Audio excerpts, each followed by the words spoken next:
Welcome back guys to another Maker's Lab video, and here I have today a piece of aluminium which we're going to be engraving on our fiber laser. Now a customer has given me a whole bunch of these. We're going to engrave letters and numbers to correspond to different ladders so that they can find out which ladder is where and they know which number it is. So let's get to artwork so then we can go and engrave. Okay guys, the first thing we need to do is just double check our sizes. So I've got a piece of aluminium here and now we've got up to 16 of these if I'm not mistaken. So we'll have a look here. That's 160 by 38. Just double check over here. 160 by 38. Now basically the only thing that we're going to be changing here is our 0 and 1. The SPCS is going to stay the same, just so that that identifies that's the company that owns the ladder. Our first one is going to be 1A. Save it as a JPEG. And we're just going to give it the same name, so it's going to be SPCS A1. Now after I've gone through this entire list and I've saved it as a JPEG, from there I'm going to take it into my other program and save them all as DXFs. From there we can go straight to our program and engrave. So I'm going to get that done.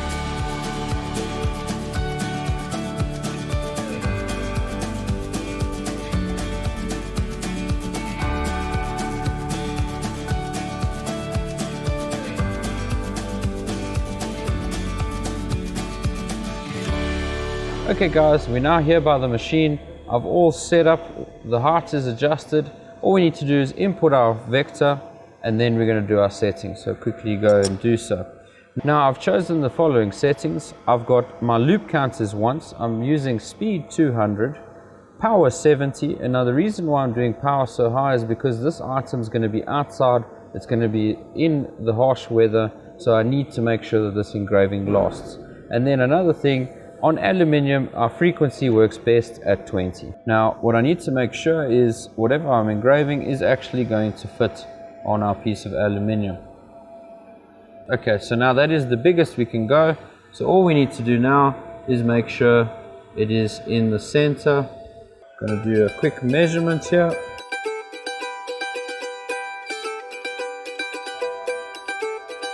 Okay, now that that's all set, we can now push engrave and then we can do the same for the rest. All we have to do now is make sure we hatch our design. Now what I mean by that is, if you have a look, it's only going to be doing the outlines of our letters and not the actual inside. So now what hatch is simple. It makes sure that we have an inside engraved and not just the outside. So now as you see, I've turned it solid. So now it's going to engrave all of it, not just our outline. And now all we have to do is now push engrave.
Okay, now that that's done, and I really think it's engraved well. I think it was engraved deep enough as well for the outside. Now I'm going to use the exact same settings for the rest of the 15, so let's get it done. Now that these are all done, all I have to do is hand it over to the client so that he can attach it to his ladder, and my job is now done.